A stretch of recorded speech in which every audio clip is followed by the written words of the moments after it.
Cadê? Deixa eu achar aqui o Nilo. Nilo Almeida. Nilo Almeida. Enquanto aqui, vocês, por favor, sigam o Nilo depois da nossa live, sigam o Nilo. Se a gente tiver aqui 20, 30 pessoas na live, o Nilo tem que me contar no final dessa live que a rede dele cresceu em 30 seguidores. Senão eu não aceito menos que isso. Combinado, Nilo? Combinado, Tomás. Boa noite. Boa noite, tudo bem? Tudo bom? Tá me ouvindo bem? Tá para Tô ouvir te bem? ouvindo, tô te ouvindo bem. Você me ouve bem também? Também, também. Então tá bom. Que legal ter você aqui, cara. É tão difícil, bom, por motivos óbvios também, te encontrar ultimamente, mas pelo menos a gente pode matar a saudade por aqui.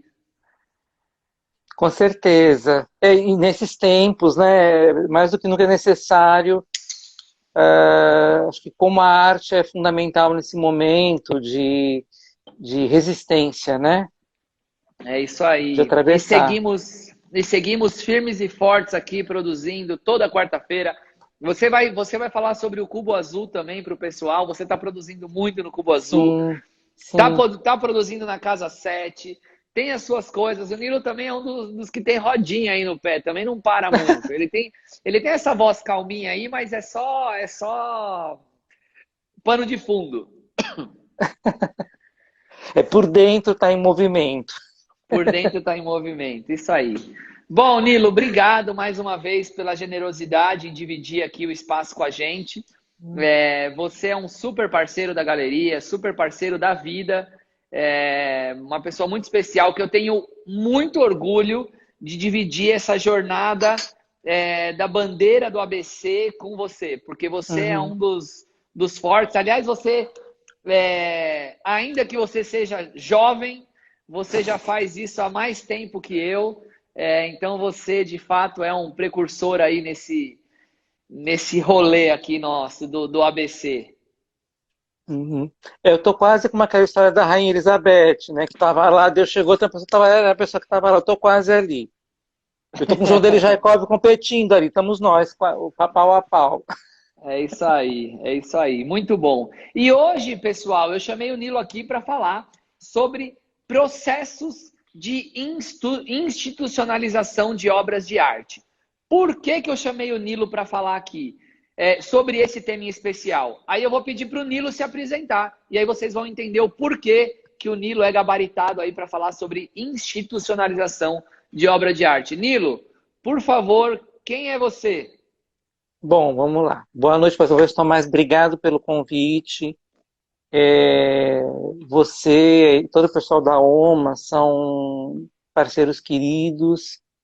Super admiro a trajetória, o desafio e a coerência com que você tem feito o trabalho ao longo desses últimos anos aí, né? A gente sabe como o ABC é uma área que para nós é cara e como está num processo de transição que eu espero que caminhe para algo realmente transformador para o melhor, né? Em especial na área de cultura. Bom, eu nasci em São Paulo, mas mudei para cá com 2 anos de idade, então eu sou uma cria do ABC. Toda a minha formação, estudei na escola que está na rua em que eu moro, fiz o colégio, fiz escola técnica na Lauro Gomes, fiz faculdade na Metodista, né? Depois só a pós-graduação que eu fui fazer em São Paulo, né? Não tem Então como tenho ser graduação. mais ABC do que isso, né, Nilo? Não, não. Tenho graduação em comunicação social na Metodista, e aí fiz um mestrado na USP em museologia, e agora eu estou doutorando no processo de doutoramento em museologia pelo Unirio, né? Comecei esse ano nessa coisa, mas tá bem, desafio bem interessante. E já estou há 30 anos na Prefeitura de Santo André, trabalhando na área de cultura, e eu tenho trabalhado muito, grande parte da minha atuação dentro da Prefeitura na área ligada à parte de museus e de artes visuais. Trabalhei no Museu de Santo André, e agora eu estou na Casa do Olhar. É, Além disso, eu atuei junto ao Sistema Estadual de Museus, até estava numa reunião hoje, fui representante regional para a região metropolitana de São Paulo, hoje eu estou no Conselho de Orientação do Sistema Estadual de Museus, e como eu sou museólogo, né, eu também faço parte do Conselho Regional de Museologia da nossa região, que envolve os 8 estados, né. Então, tem um caminho aí, né? Então, eu atuo como curador, tenho trabalho como artista visual, pesquisador, e o ano passado recebi o convite do Anderson, dos meninos lá do Ateliê Casa 7, os meninos e meninas, né? Da galera do Ateliê Casa 7, para fazer um trabalho de curadoria junto com eles. Estamos continuando esse ano agora. É uma experiência também de enfrentamento de desafio muito gratificante, né? Acho que...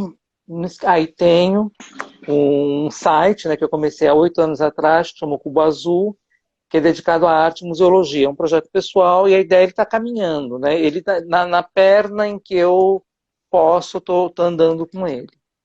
É isso Exatamente fazer esse aí. trabalho. São vários pratinhos, a gente tem que ir dando um tapinha em cada um, né, É, Nilo? fazendo um... Equilibrando. E, e aí, por conta dessa trajetória, né, na prefeitura, trabalhando sempre muito ligado à parte de artes visuais, ao Salão de Arte Contemporânea. Para quem não conhece, é um salão de artes visuais que acontece desde 1968, né? Esse ano foi o 40º, o ano passado foi o 48º, agora deve acontecer o 49º. Inclusive, Tomás foi jurado do 48º, que é um salão incrível, gratidão imensa, e um Uma salão honra. pandêmico, né? Foi num desafio assim e conseguimos, né? Quem tiver oportunidade depois tem o link para você poder. O salão foi feito um vídeo registro do salão para quem puder visitar depois vale a pena. E por conta disso, né, tem essa discussão de como é que acontece o percurso pensando do lado do artista, da obra para uma instituição de arte, para um museu de arte, por exemplo, uma fundação. Como se dá esse percurso, né? Então, eu sempre me dediquei muito na minha área de doutorado, eu estou pesquisando a formação de coleções. Então, do lado da instituição, mas como é que funciona do lado do artista, né? Que é um pouco o que o Tomás me provocou para estar conversando hoje. A gente vai conversar um pouquinho sobre isso, né? Ô Nilo, e é importante, não sei se você pode falar um pouquinho sobre o acervo. Antes Uhum. até da gente conversar desse processo de institucionalização, da experiência que você tem montando o acervo da cidade de Santo André, seja por meio, Tá. principalmente, né, das aquisições pelo salão, e aí eu posso, né, até queria fazer uma palavrinha, agradecer mais uma vez o convite generoso seu e do Reinaldo, para, né, ser um dos jurados, uma honra tremenda, porque eu tenho uma verdadeira admiração pelo salão. O salão, me corrija se eu estiver errado, mas é o salão mais antigo com funcionamento ininterrupto no Brasil, Sim. né? Inclusive durante o período da ditadura, o salão estava lá de pé, resistindo. Então é um salão muito simbólico, um salão muito representativo, se não o mais importante, e eu falo isso de boca cheia e não é puxação de saco, se não o mais importante, é um dos mais importantes do Brasil, com certeza. E que por ele passaram assim nomes incríveis. Aí eu, né, vou deixar você falar, mas tenho vários nomes na cabeça e que constituíram um acervo. Eu nem sei dizer de quantas obras, mas de algumas centenas de obras aí. Um acervo que acho que não é o maior da região, mas com certeza é o mais representativo da região. Então, o acervo é interessante porque ele é representativo não só da região, mas se você for pensar em arte brasileira, Sem dúvida. produção de arte contemporânea brasileira, de 68 para cá, ele é um grande painel. E você vai ter desde, por exemplo, o Alex Valauri, tem um trabalho dele, a Maria Auxiliadora, que é uma artista naif, Nossa, por exemplo, incrível. até o Tomás Ianelli, Yanelli. a Sandra Cinto, que é uma artista da cidade, que tem uma trajetória incrível também. Ou seja, ele é um salão nacional e sempre teve essa relação também com a região do Grande ABC. E além da questão, porque você tem outras coleções formadas, mas o que é interessante nele? O salão acontece anualmente, tem uma comissão que é formada geralmente por 3 experts, pesquisadores, artistas ou críticos, né, curadores de arte, que são convidados para fazer a seleção das obras. tanto escolher as obras que vão para a exposição, como entre aquelas selecionadas as que serão premiadas, quer dizer, que vão virar acervo da prefeitura. E esse conjunto de profissionais também, e você já está entrando nessa lista agora, são pessoas de um papel fundamental na história da arte brasileira. Então, a gente teve, por exemplo, Radá Abramo, Evandro Jardim, Araci Amaral, que são pessoas um papel importantíssimo na pesquisa, na trajetória da arte brasileira, e que também participaram do processo de aquisição. Porque a prefeitura, quando ela premia uma obra, ela compra, mas não é a prefeitura, não é funcionário da prefeitura que compra. É uma dessas pessoas, desse grupo, geralmente são 3 pessoas, então 2 são... e também isso é uma coisa que é muito bacana. Dos 3 jurados, 2 são eleitos pelos artistas, então a gente faz os mais votados, aí vai convidando aqueles que têm, às vezes, né, vai na lista, aceitam o convite, tem questão de agenda, às vezes, né? Nosso calendário é um pouco ingrato, que é bem no começo do ano. E o terceiro jurado é indicado pela prefeitura. O Vicente Cútica também está dando Regina ali, tem obra no acervo. Então, tem um olhar por ali, né? A própria, estava lembrando, a própria Araci Amaral, quando o salão completou a 25ª edição, ela, porque o Antônio Henrique Amaral, irmão dela, foi um dos primeiros premiados no salão, ela fez um texto falando sobre o salão, né?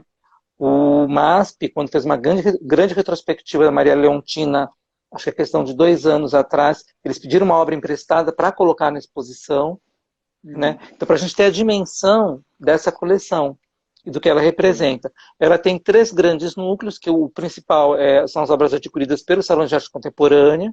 Também houve um evento que a gente está no exercício para tentar retornar, que são as Bienais de Gravura. Ela teve 5 edições. E uma porção menor, obras que são doadas para compor a coleção.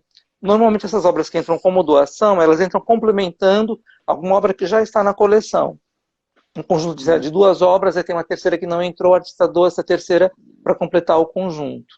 Né? E hoje a coleção da Prefeitura de Santo André, desculpa, Nilo, a prefeitura o acervo da Prefeitura de Santo André tem quantas obras, mais ou menos? Então, nós temos em torno de 1000 obras e deve ser lançado agora, no primeiro semestre desse ano, uma plataforma virtual em que vão constar para consulta pública as coleções da Prefeitura. Então vai ter coleção do Museu de Santo André e a coleção da Casa do Olhar, que é essa coleção de arte do Salão de Arte Contemporânea. Então você vai poder consultar, acessar, vai ter a imagem das obras em boa definição, com as informações, para pesquisadores do mundo todo, né? A Casa da Palavra tem acervo também ou não, Nilo? Na Casa da Palavra é um espaço dedicado mais à questão da literatura, né, as expressões. Eles têm uma biblioteca. O acervo que eles têm é muito vinculado à questão da parte de literatura, né? Tá. Quem detém acervo, mesmo é a Casa do Olhar, que cuida do acervo dos salões de arte, com acervo de arte contemporânea, e o Museu de Santo André, que tem um acervo de caráter histórico, né? Bom, ô Nilo, e então vamos começar ali o nosso papo, talvez, sobre o processo de institucionalização de obra. E aí você deu algumas dicas já, né? Você falou aí de algumas formas de institucionalização, que são, por exemplo, aquisição, né? A premiação em salão, a compra direta, a doação pelo artista, mas, sobretudo, antes da gente entrar em formas, enfim, em caminhos para isso, o que significa, do ponto de vista seu, institucional, essa institucionalização de uma obra? O que significa, por exemplo, seja para a prefeitura ou seja para a Casa do Olhar, né, para o museu, para a instituição, a aquisição de uma obra para dentro do museu, para dentro desse acervo? Tá. Então vamos pensar assim, vamos colocar, de um lado eu tenho o museu, a instituição, tá? De outro lado tem o artista, os colegas que estão assistindo aqui a gente. Você está lá, artista querido, amado, no seu ateliê, com suas produções, certo? Muito bem. Exato. Então eu vou para o lado da instituição. Eu vou pegar dois. Eu sou aquela pessoa, a gente não tem. Eu sou tecnológico até a página 3, adoro, brigo com a Alexa aqui de vez em quando, mas eu sou pessoa do papel, né? Fica à vontade, Nilo. Fica à vontade. Eu faço planilha no Word, gente. Eu sou essa pessoa. Aliás, enquanto você pega o papel, Nilo, eu não sei se o Andrei está aí assistindo a gente, mas eu já contei essa história. Eu vou gastar 30 segundos aqui para contar uma história. Que o Andrei trabalhava comigo e um belo dia eu falei assim: ô Andrei, você faz uma planilha aqui dos jornalistas, assim, para isso, para aquilo? Aí ele pegou, e era uma planilha que estava no computador. Ele falou assim: não, pode deixar, eu faço sim. Eu vou organizar isso aqui. Aí eu saí para fazer qualquer coisa, para almoçar, sei lá o que que era. Ele tá aí ele tá aí na nossa live. Aí chegou uma hora, sei lá, 1 hora depois, 2 horas depois, ele tava olhando para a planilha assim no computador e escrevendo uma coisa no papel. Ele olhava pro computador e escrevia no papel. Olhava no computador e escrevia no papel. Eu falei: ô André, o que você tá fazendo? Ele falou: a planilha que você me pediu. Eu falei: velho, pelo amor de Deus, você tá olhando no computador para escrever no papel, para depois você olhar no papel e escrever no computador de novo? Esse era o jeito que o Andrei tinha achado de fazer a planilha dele, que é um cara mais analógico do que o Andrei. E aí, nesse dia, eu ensinei para ele o Ctrl+C e Ctrl+V. Nunca vou me esquecer disso. Vai lá, Nilo. Bom, eu peguei 2 exemplos aqui, só para a gente entender. Então, eu peguei um catálogo do MoMA, tá? 150 obras do Museu de Arte Moderna. Então, aqui nesse catálogo, você vai ter obras, né? Então, ele está identificando uma por uma, né? Da coleção do museu. Eles fizeram um recorte dentro do conjunto da coleção. Então, o que é a instituição? O que é esse museu? É um museu que tem um conjunto de obras de arte moderna. Então, são obras que eles vão fazer uma linha de tempo, vai ser depois do pós-guerra até os dias de hoje, por exemplo. Então, esse é o recorte da coleção. Para poder visualizar, eu peguei também uma imagem da coleção do Itaú Cultural, do acervo do Itaú. Então, eles têm um catálogo, que está para você.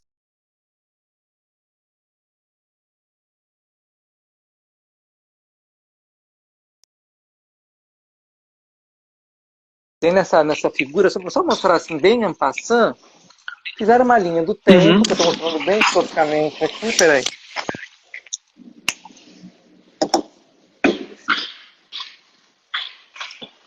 Congelou a imagem do Nilo aqui por 1 segundo. Voltou, estamos te ouvindo. Então, vocês estão vendo essa linha do tempo com as obras desenhadas? Dá para ver os quadrinhos para cima e para baixo aí. Isso, então, isso é uma coleção de arte, tá? Então vamos entender. Eu sou uma instituição, eu tenho um conjunto de obras. E aí eu vou fazer uma escolha, ou escolhas, né? Então, o que compõe a minha coleção? São artistas brasileiros? São artistas de São Paulo? São artistas vivos? Eu quero artistas da produção, assim, conteúdo que está sendo produzido agora, né? Pensando num museu, numa instituição de um porte médio para grande, você vai ter 2 elementos que vão mudar de nome, tá? Então, aqui no catálogo do MoMA são os trustees do museu, essas pessoinhas, essas conselheiros, pessoas, né? Do dinheiro. E você tem os curators, os curadores, os pobrezinhos, que são as pessoas que vão pesquisar e falar: olha, essa obra é interessante, aquela obra é interessante. Então, geralmente você vai ter um grupo de pesquisadores, de curadores, quer dizer, quanto maior a instituição, maior esse corpo de pesquisadores. Geralmente você vai ter um curador-chefe que vai trabalhar coordenar uma equipe, e você vai ter de um outro lado um conselho, um board, que são as pessoas que vão administrar. Né? Então, fazendo um paralelo com o nosso salão de arte, né?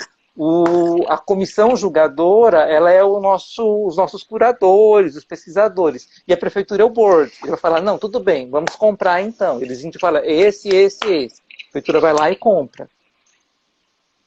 Entendeu? Tá certo. Então, é aí que funciona. Quer dizer, qual é o critério que a instituição tem para adquirir uma obra?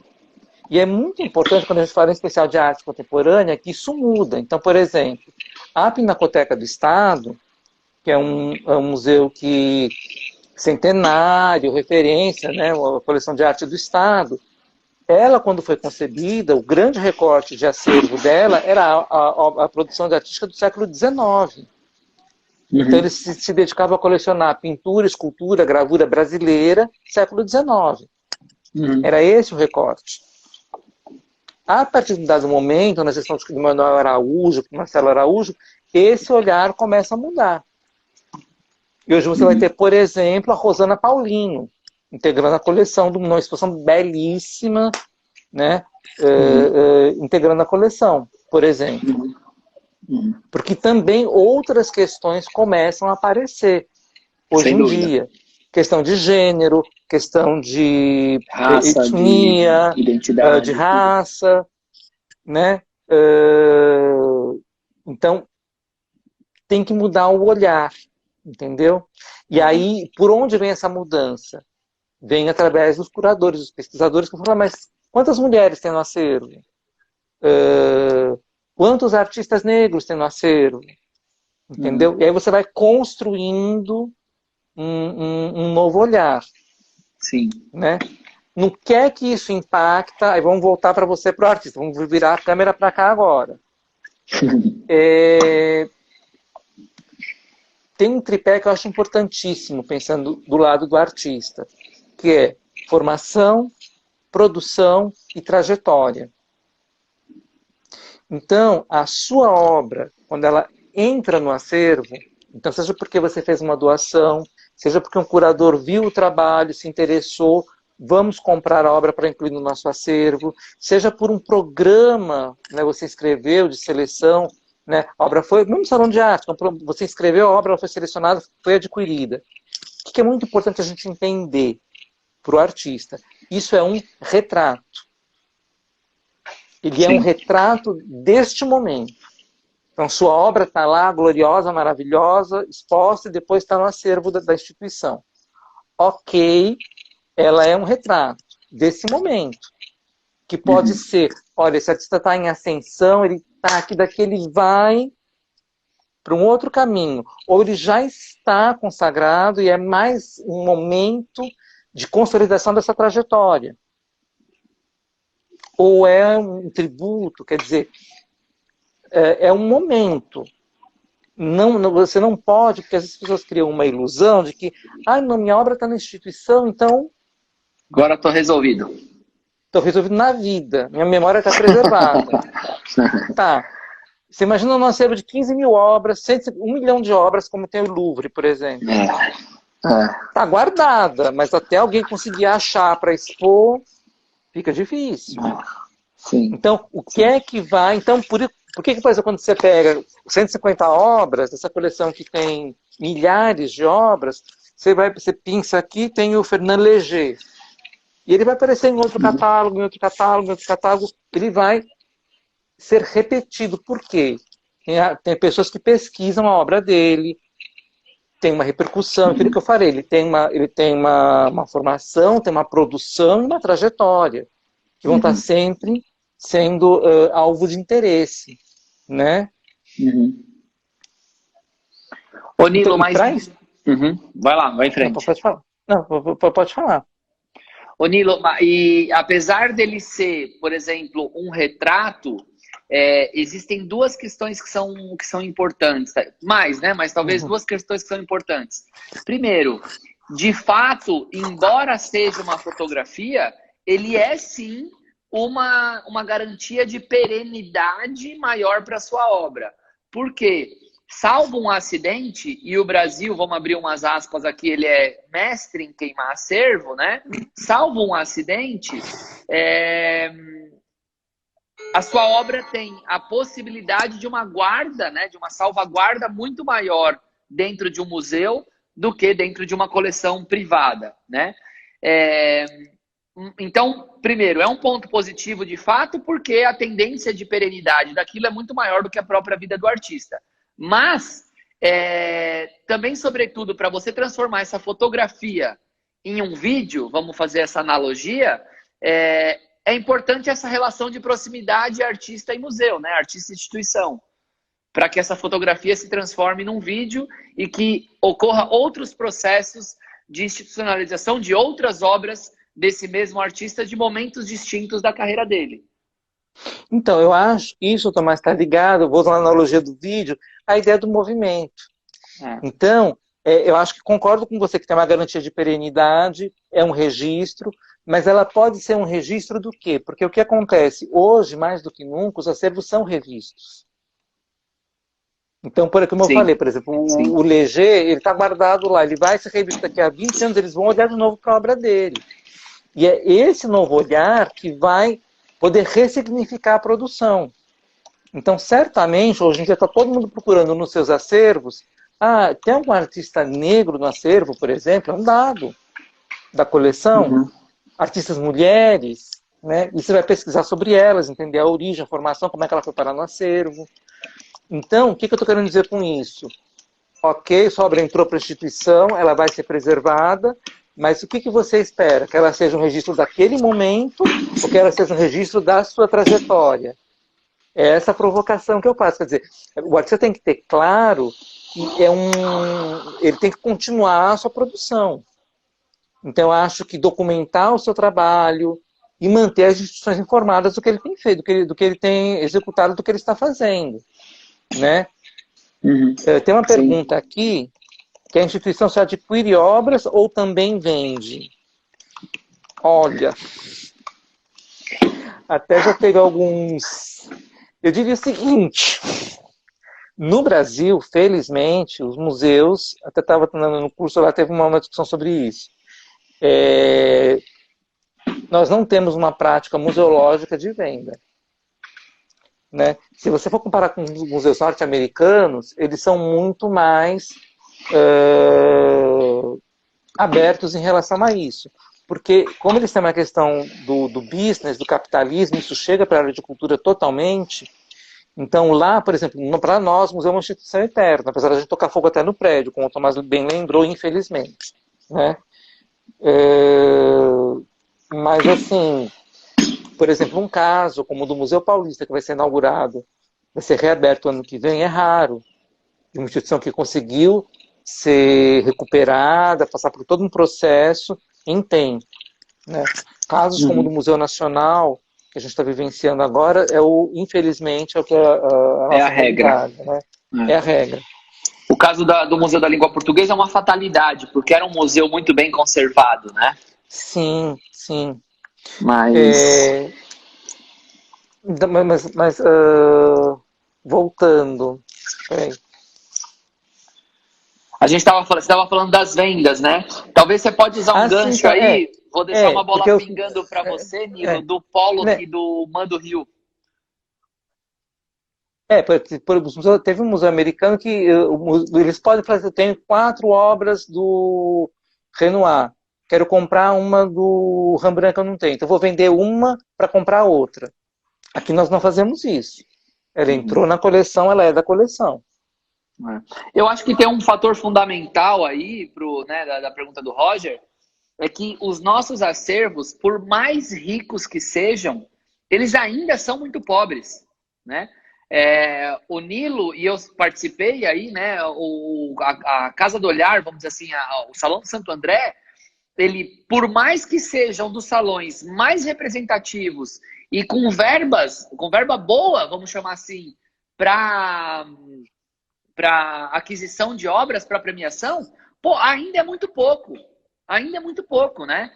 Precisa fazer uma ginástica sobrenatural para conseguir adquirir, para fazer o que o Nilo, né? Agora o Reinaldo também fazem ali com o dinheiro que tem e, lógico, com a ajuda dos membros ali da comissão daquele ano.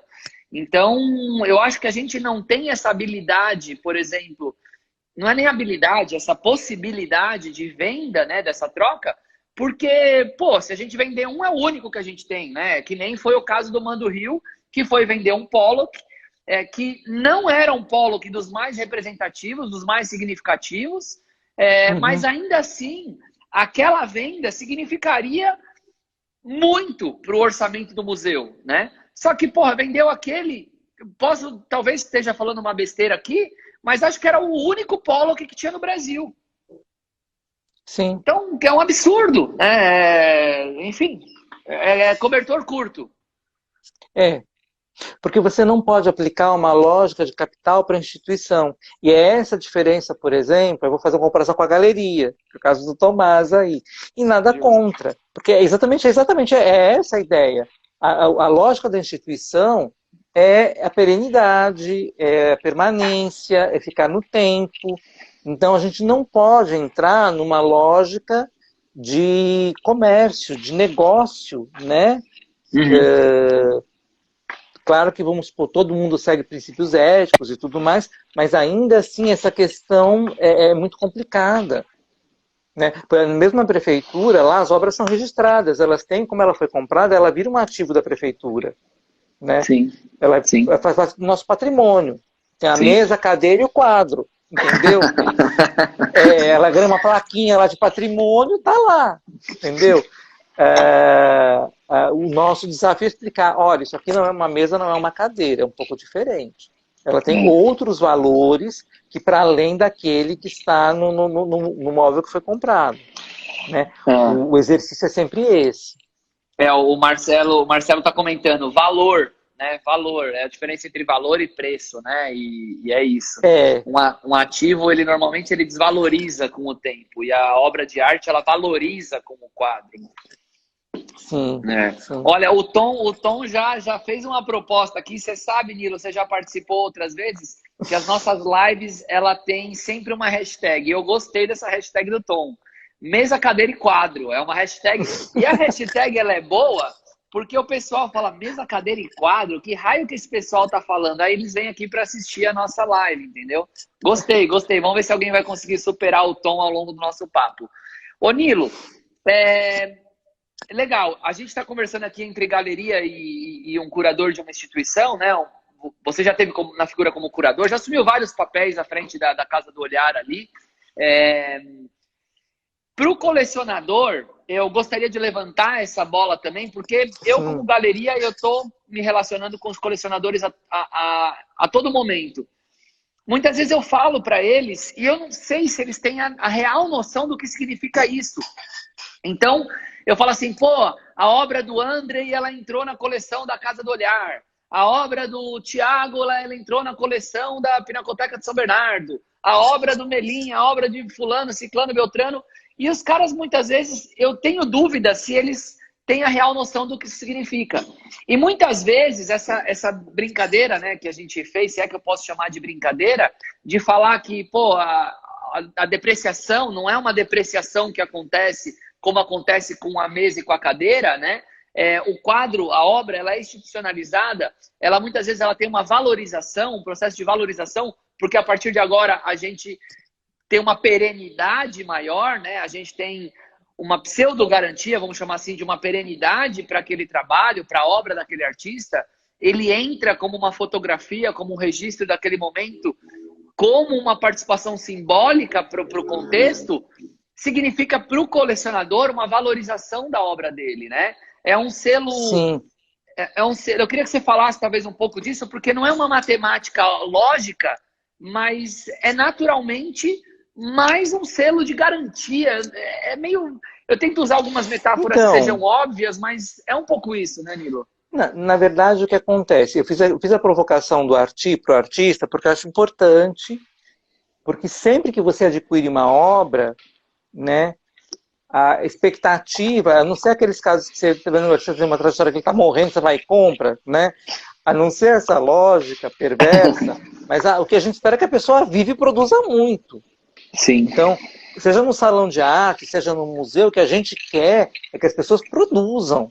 Né? A gente quer que continue, que tenha cada vez mais um caminho. Então, quando eu falo do retrato, é essa a intenção. A gente faz a aquisição, ela é um retrato que vai contextualizar a obra daquele artista. Então, por exemplo, artista jovem, mulher, da região do ABC, da década de 90, entendeu? Então é um retrato daquela geração, aquela obra representa aquele artista e aquele segmento do que se produzia naquele período. Né? Sim. Então, e isso, como eu falei, o que acontece? E uma coisa que é muito importante, que a gente tem que acho que vai ser o grande desafio que a gente vai ter que brigar muito a partir do próximo ano, é a questão da educação, do ensino e da pesquisa. Eu acho que no Brasil já passou da hora da gente todos comumente abraçarmos a importância do ensino e da educação. Que eu acho Sim. que vai desde a questão da alfabetização, entendeu? Todo mundo tem que aprender a ler e a escrever, a questão da produção acadêmica, da produção de pesquisa, que tem que ir para a rua. Né? Então, só dando um exemplo, a Maria Leontina estava lá, bonitinha, guardadinha no nosso acervo. Aí, alguns anos atrás, uma pesquisadora do MASP, eles fizeram um programa em que eles convidaram, né, pesquisadores, por meio de uma seleção, e cada pesquisador escolhia fazer um recorte no acervo do MASP e propunha uma ação de curadoria a partir da sua pesquisa. E uma dessas pessoas pesquisou a Maria Leontina. E foi levantar onde tinha Maria Leontina, que tem no acervo do MASP, vê se tem bastante coisa dela, mas para o MASP, onde mais tem Maria Leontina? E aí chegou na gloriosa Santo André. Aí ligaram para nós, então, tem uma... Gloriosa Santo André, adorei.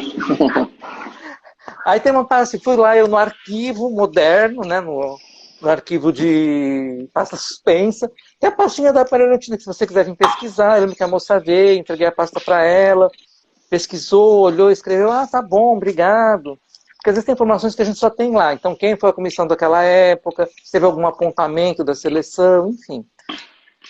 Ela foi, confirmou, viu a obra, aí voltou a fazer uma pesquisa, acho que no ano seguinte, aí veio a questão, olha, a gente vai fazer uma exposição da obra da Maria Leontina, gostaríamos que você pudesse emprestar, né? Então foi um acordo entre instituições, entre MASP e a Prefeitura de Santo André, para emprestar a obra para exposição.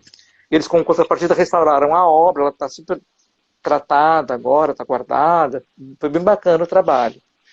Então, foi produzido um catálogo, a obra consta lá naquele catálogo, a foto da obra com crédito do acervo de Santo André, né?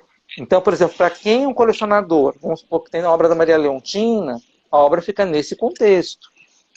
Isso vale para um artista jovem que esteja produzindo agora, que a obra vai para ser uma instituição. Né? Então, qual é o significado da obra ter ido para uma instituição? É o reconhecimento que a produção daquele artista tem consistência, tem significado, tem relevância, e que se espera que ele produza mais. Sem dúvida. Entendeu? E do ponto de vista da galeria também, né, a gente fica criando, quando a gente trabalha a gestão da carreira dos artistas, e eu faço isso para os 10 artistas, a OMA, né, não só eu, porque nós somos uma equipe, mas a OMA faz isso para 10 artistas que são representados ali. E o que significa fazer a gestão da carreira desses artistas?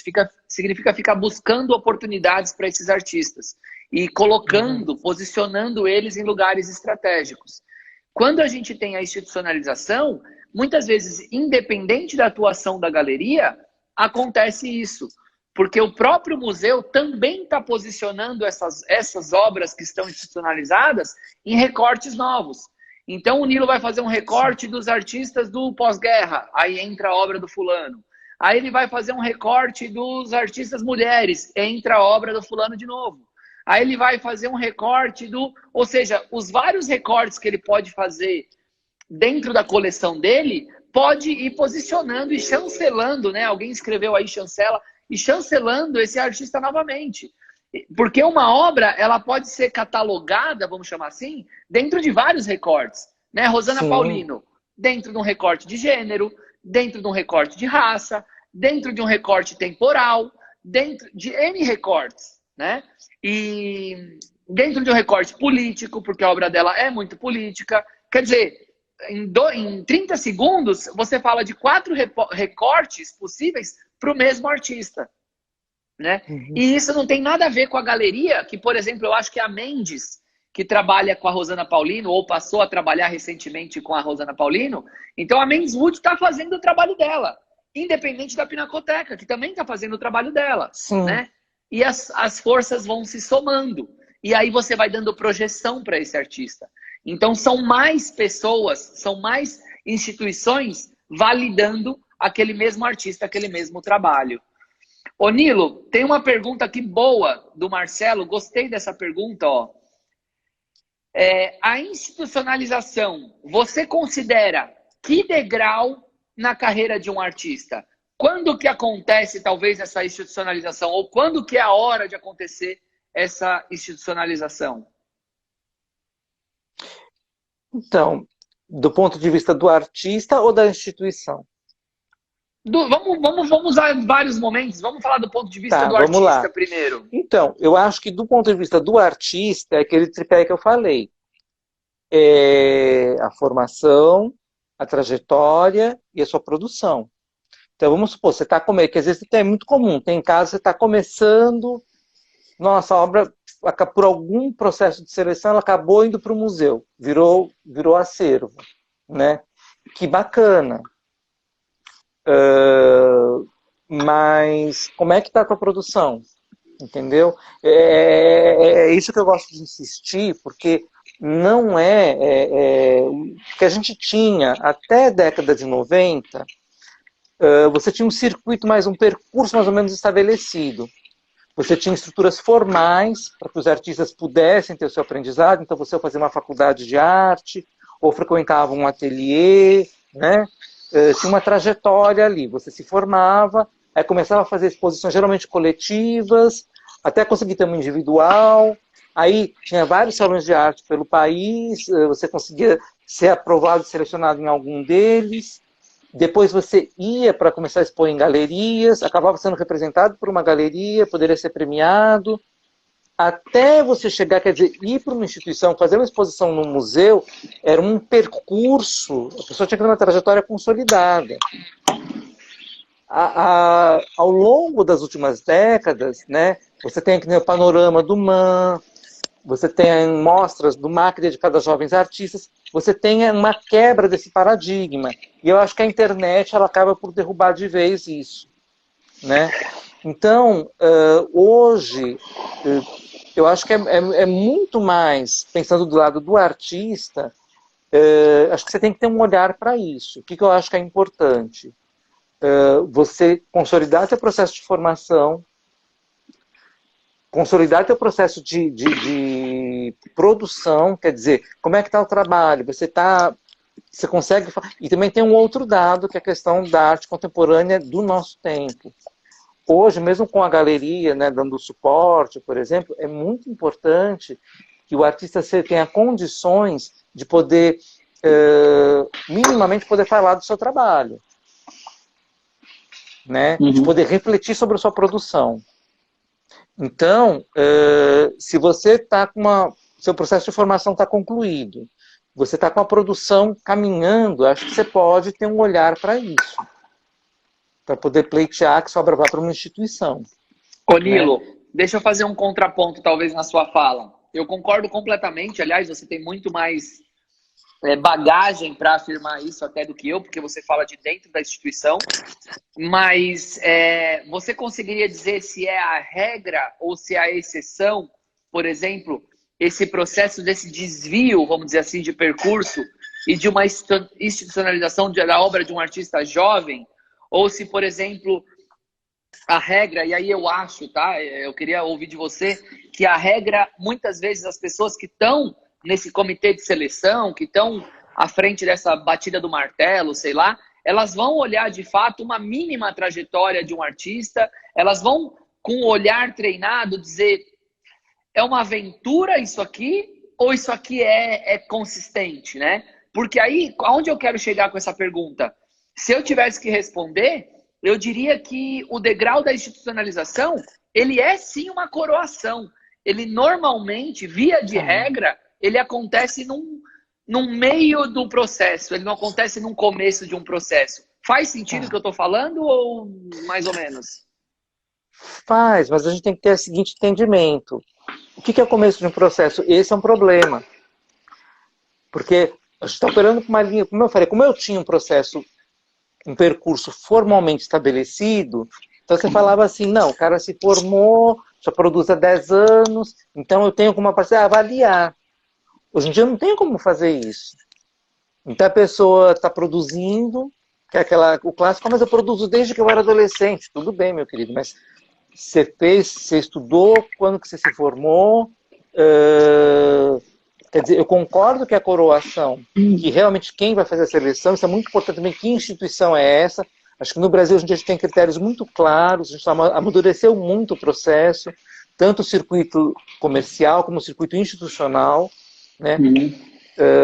A gente teve muitas coisas esquisitas no passado, e hoje em dia nós amadurecemos muito, né?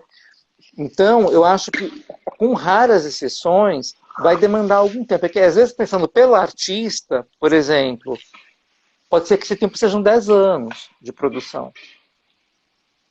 Entendeu? Então, você tem que focar em continuar produzindo, não abrir mão da sua rotina no ateliê, no teu espaço de produção, procurar fazer exposições, procurar espaço onde você possa divulgar o teu trabalho, até que exista um corpo que possa ir para uma instituição, ter um olhar para falar, não, vamos adquirir a obra. Né? Você falou... Vai lá, pode concluir. O que eu acho muito complicado é que o tempo está cada vez ficando menor, né? Então, às vezes as pessoas criam algumas ansiedades, falam assim, não, mas eu já estou produzindo há 5 anos e não aconteceu nada.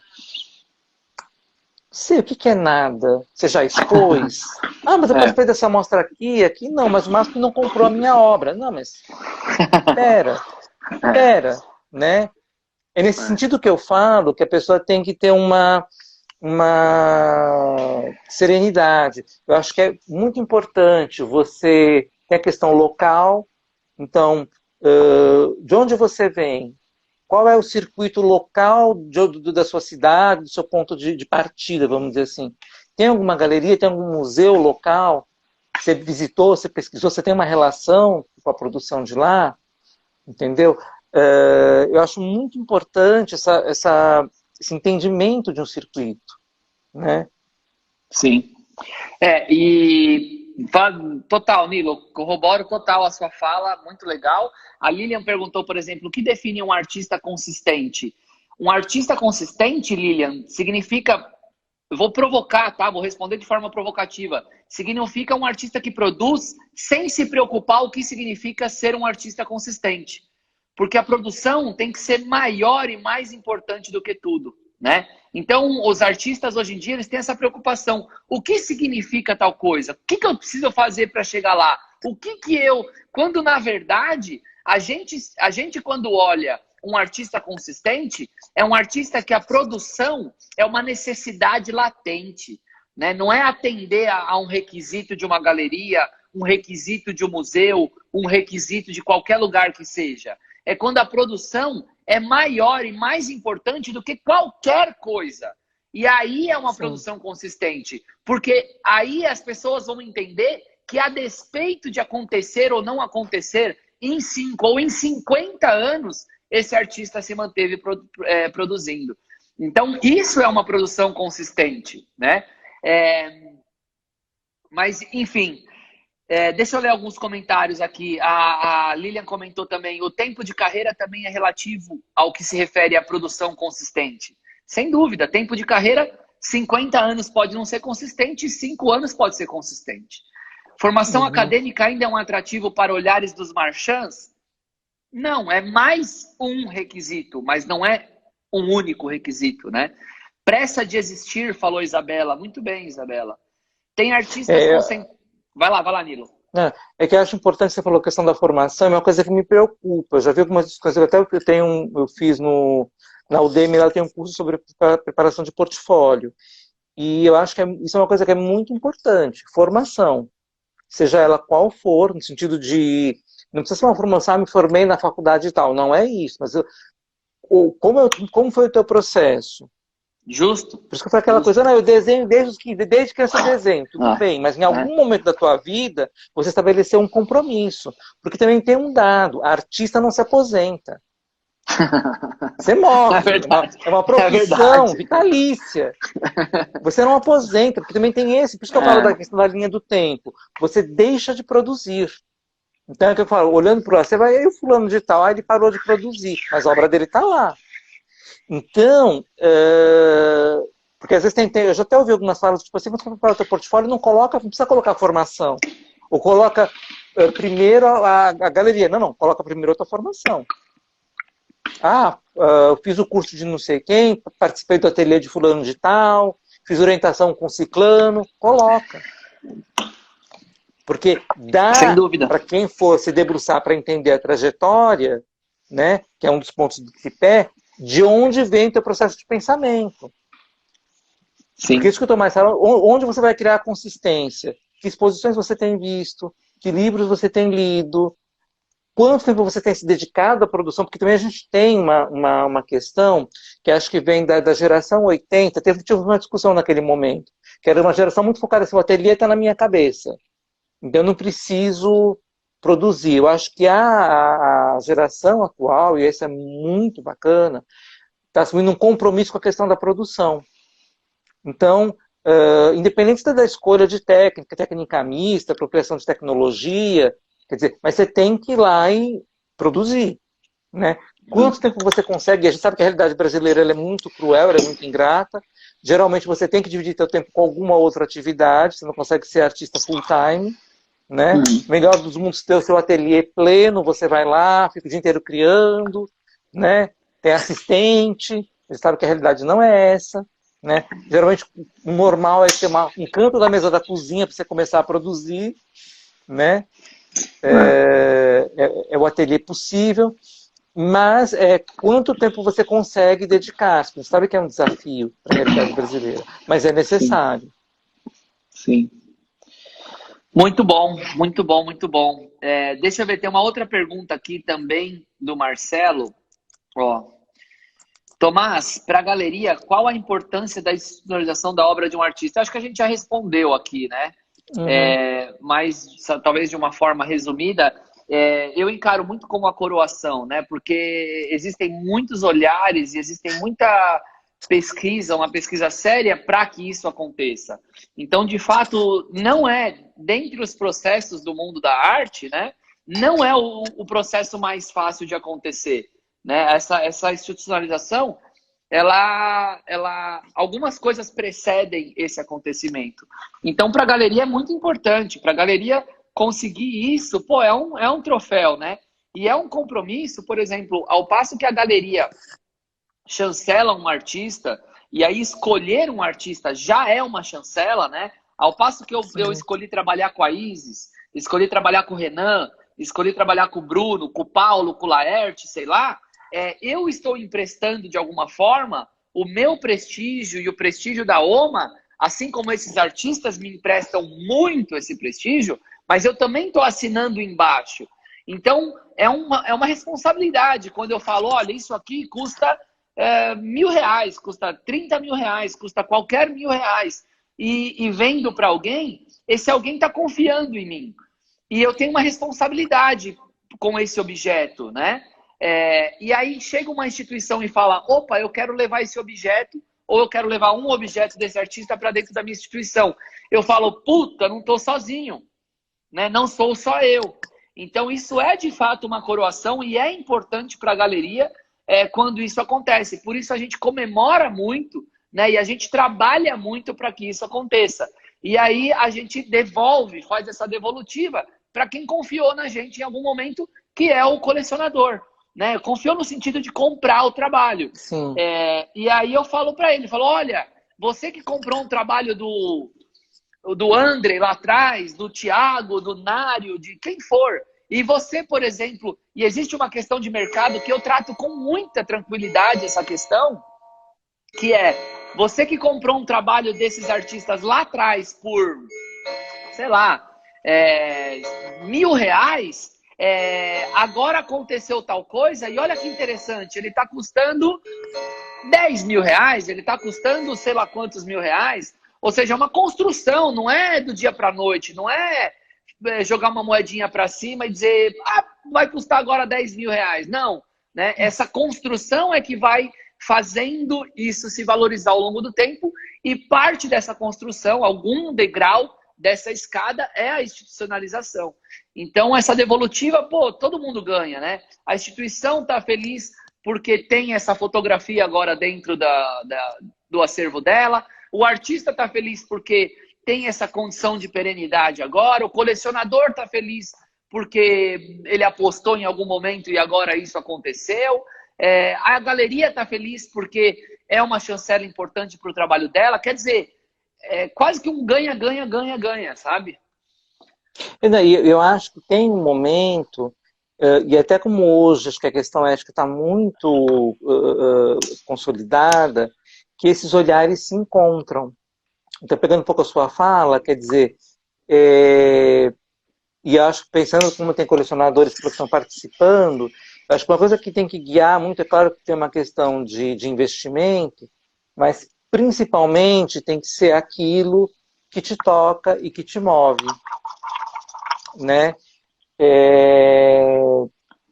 Que te emociona e que tem um significado para você.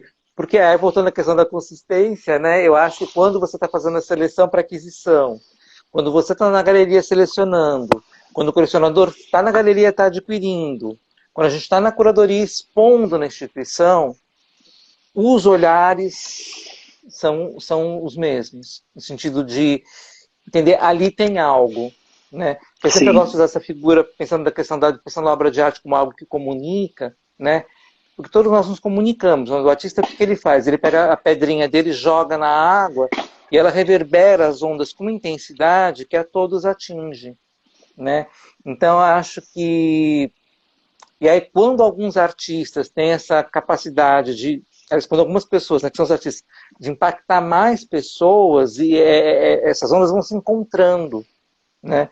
Eu acho que você vai criando um sentido comum, né? Não é isso. Muito bom. A Lilian fez um comentário aqui. É uma chancela que historiciza o artista, além do museu. Na sequência vai para a academia, que contribui para perpetuar aquela visualidade e pensamento artístico. Por aí, Lilian. Muito legal. Sim, sim. Muito legal. O Gen está comentando, o Gen Duarte. Toda obra como artista precisa de tempo e prazo para maturação. Linda live. Obrigado, Gen. Muito legal. Exato. Muito legal. Ô, Nilo, e por incrível que pareça, a gente já tá 1h10 aqui falando. Cara, passa voando, meu. Passa voando. Se ninguém tá aborrecido, então tá tudo bem. É isso aí, ninguém tá aborrecido, tá tudo bem. Nilo, me conta, não sei se você tinha pensado algum tema a mais, algum ponto específico para falar desse processo de institucionalização. Talvez uma provocação que eu fizesse assim, como que os artistas, o artista pode bater na porta da Casa do Olhar ali com uma obra debaixo do braço e fala, Nilo, quero institucionalizar essa obra aqui, é bem-vindo, não é bem-vindo, é por aí, não é por aí. Como que o artista, não sei, pode buscar esse processo? Ou se você tivesse pensado aí em algum outro tema para falar, fica à vontade aí antes da gente caminhar para o final da nossa live. Tá, eu acho que não. Vou pegar o gancho do que você está falando, depois eu vou fazer um apontamento aqui. Não, acho que o caminho não para a doação, mas você pode procurar espaços para... Porque o que você tem que fazer, é isso que eu falei. Então, você está produzindo, você está lá no ateliê, na sua mesa da cozinha lá, produzindo, entendeu? Criando. Legal, minha produção, eu olho para as obras aqui, tem um conjunto, eu quero compartilhar, eu quero jogar minha pedrinha na água. Vou compartilhar minha produção com outras pessoas. Eu estou maduro o suficiente para me sentir em condição de pegar e compartilhar minha produção. Então eu quero expor. Esse é o caminho. Acho que o primeiro caminho é você querer comunicar a sua obra, né? E pensar que para a obra ser adquirida por uma instituição, como eu falei, hoje ela vai ter que ter um conselho, um comitê que vai fazer uma avaliação, entendeu? Você até pode propor uma doação, seja para a Casa do Olhar, aqui em Santo André, para a Pinacoteca em São Bernardo, para uma Pinacoteca em São Caetano, pensando nos espaços de arte do ABC, né? Você pode propor a doação da sua obra, né? Mas eu acho que o primeiro caminho é começar a procurar divulgar o seu trabalho, compartilhar a sua produção com outras pessoas, criar um circuito para a sua produção. E depois aí procurar, olha, acho que é importante fazer uma doação, entende? Porque formalmente, como eu estou falando pelo lado lá de Santo André, o meio de aquisição ainda formal é pelo Salão de Arte Contemporânea, né? A gente tem aqui alguns casos de doação, mas que são muito específicos. Agora, por conta da Lei Aldir Blanc, nós vamos ter algumas obras que serão incorporadas no acervo, através de doação. Uhum. E, além disso, que eu fiquei pensando assim, essa questão que eu falo, pensando pelo lado do artista, né? Então, uma coisa que eu acho muito importante, na medida da perna que a pessoa tenha, é poder procurar, que acho que você trabalha muito na galeria, né, Tomás? De você procurar documentar e registrar a sua produção. Porque também tem isso, como é que como é que eu vou saber que a produção daquele artista tem ou tem relevância, pensando pelo lado do colecionador? É pelas publicações, pelos catálogos, né? Hoje em dia tem muita coisa em digital. Então, muito importante para o artista registrar a sua produção, documentar.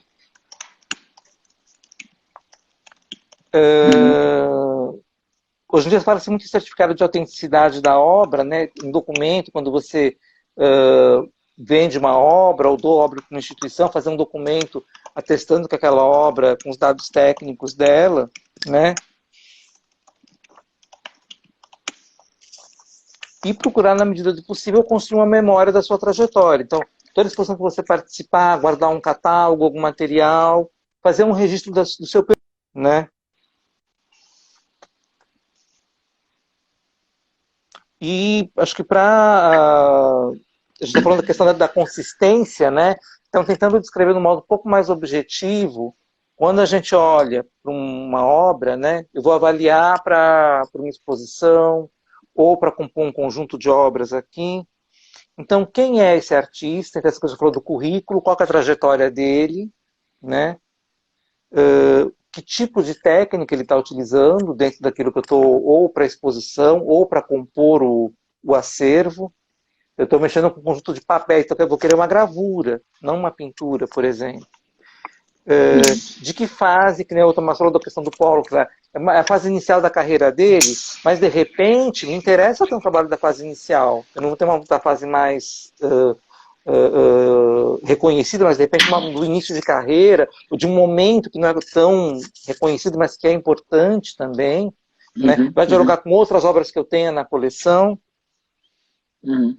Qual o histórico da obra? Isso é uma coisa que é muito importante, essa questão de origem. Cada vez mais nós vamos começar e a UMA, por exemplo, é um caso que acho que é exemplar nesse sentido pela preocupação, né, com a documentação, de onde vem a obra. Nenhuma instituição séria, né, hoje em dia tem muita questão de compliance, então de você identificar por onde que a obra veio, por onde ela passou, né?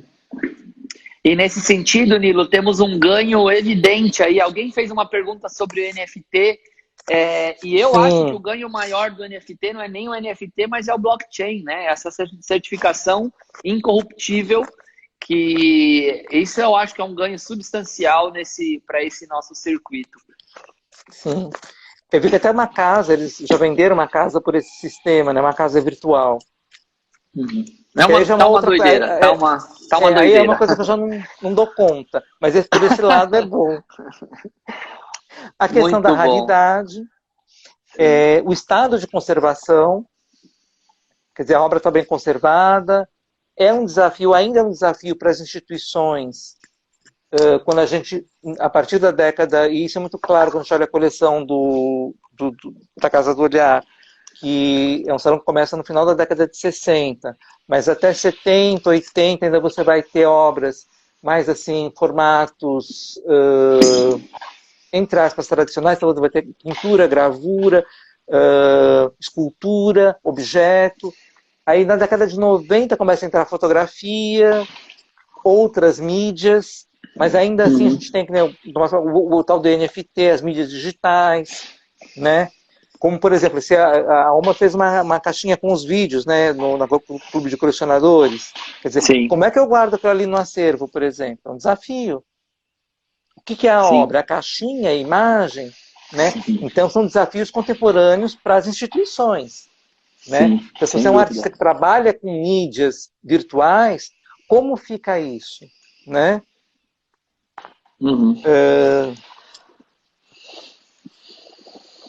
E a identificação e documentação da obra. Acho que basicamente são questões que para o artista é interessante estar atento.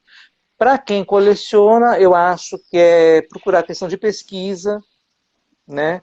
Então, realmente ir atrás, se você se interessou por aquele artista, vai atrás da trajetória dele, onde ele expôs, artistas do mesmo período, entendeu? É a linguagem que te atraiu, então procura artistas com a mesma linguagem, com a mesma técnica, né?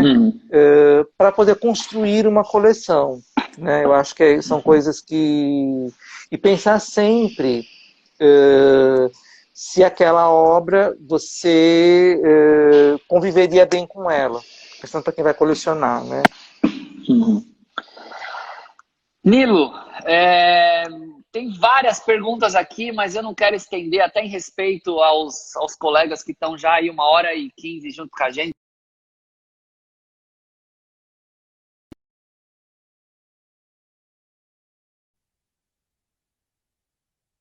Eu não quero me estender muito também, porque eu ainda estou no escritório, ainda preciso ir para casa. Não quero tomar também muito tempo do Nilo, mas tem várias questões aqui. Talvez a gente faça um repeteco aí também, Nilo, em outras oportunidades. Mas queria agradecer, cara, agradecer demais a sua generosidade, o seu preparo. O Nilo é sempre impecável para vir aqui falar. Eu adoro. Já conversamos muito, tomando algumas cervejas, alguns prosecos, né, Nilo? Que venham Sim. muitos mais. Obrigado demais pela generosidade, por estar aqui. E pode se despedir aí do pessoal. Fica à vontade. Queria fazer um convite, fazer alguns pequenos convites. Amanhã por favor. eu estou participando da primeira Mostra Internacional de Economia Criativa.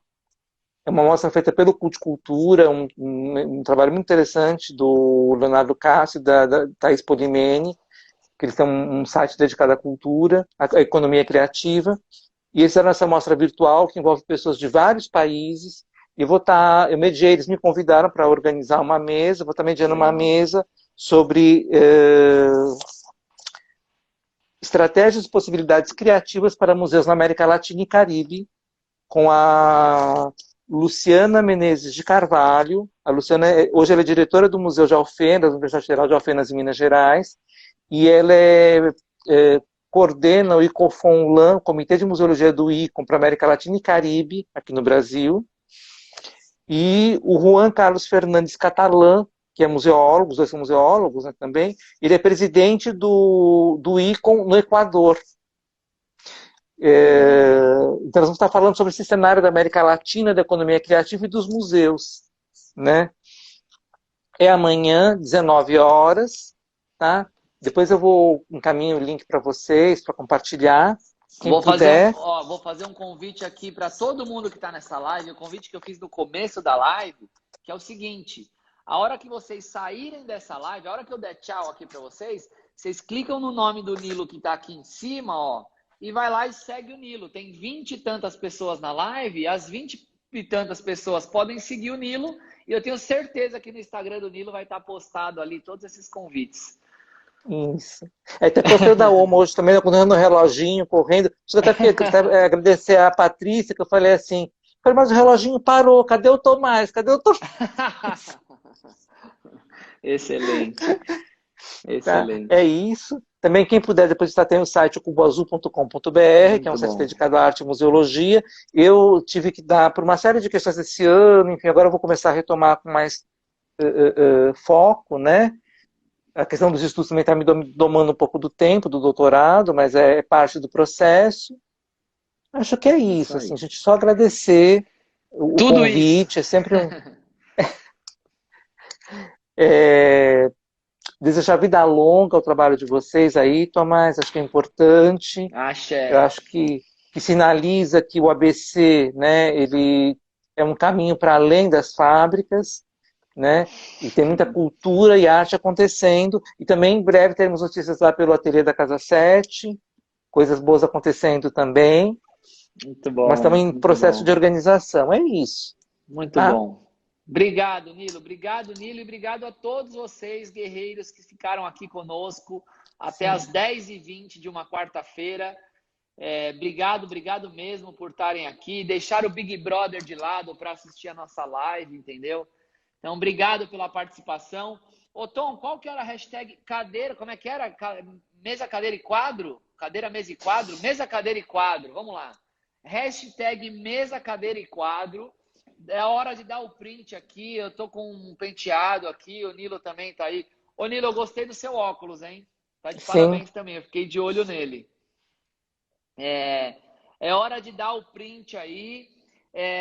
Posta lá, marca uma galeria, pode marcar o Tomás, marca o Nilo, e aí nós vamos repostar todas as marcações que vocês fizerem e põe lá com a hashtag mesa, cadeira e quadro, que vai ficar todo mundo curioso, para todo mundo. Se quiser adivinhar o que é isso, vai ter que assistir a nossa live, né, Nilo? Tá. E depois, se você quiser mandar as perguntas que as pessoas fizeram, eu tentei acompanhar, mas a coordenação não vai, né? Motora. Então, depois, se quiser mandar para mim, depois as perguntas, eu posso depois responder, sem problema algum. Um maior prazer, tá bom? Eu dei print aqui também de algumas perguntas do Andrew Schack, que fez, do Marcelo também fez algumas perguntas agora no final. O André Carvalho Felício também fez algumas perguntas agora no final. Então, eu dei print dessas perguntas aqui e aí eu mando para você, o Tom, o Aleph Henrique, eu mando para você e aí a gente pode mandar por inbox para essas pessoas aí respondidas. Opa, travou um segundo. Tá bom. Combinado? Combinadíssimo. Obrigado, Nilo. Obrigado, Geisa, Igor, Bruna, Obrigado. Tom, todo mundo aí. Obrigado por terem participado. Vanessa da Fazan, queridíssima. Obrigado, Ricardo, todo mundo aí. Ó, o pessoal já dizendo, a Lilian tá seguindo, o Tom tá seguindo, o Gen Duarte tá seguindo, todo mundo seguindo o Nilo. Muito bem. Gente, beijo no coração. Se cuidem, fiquem em casa se puderem. Protejam os seus e protejam os nossos. E a gente se vê na quarta-feira que vem por aqui. Até. Obrigado, Nilo. Um abraço. Até. Tchau, tchau. Abraço.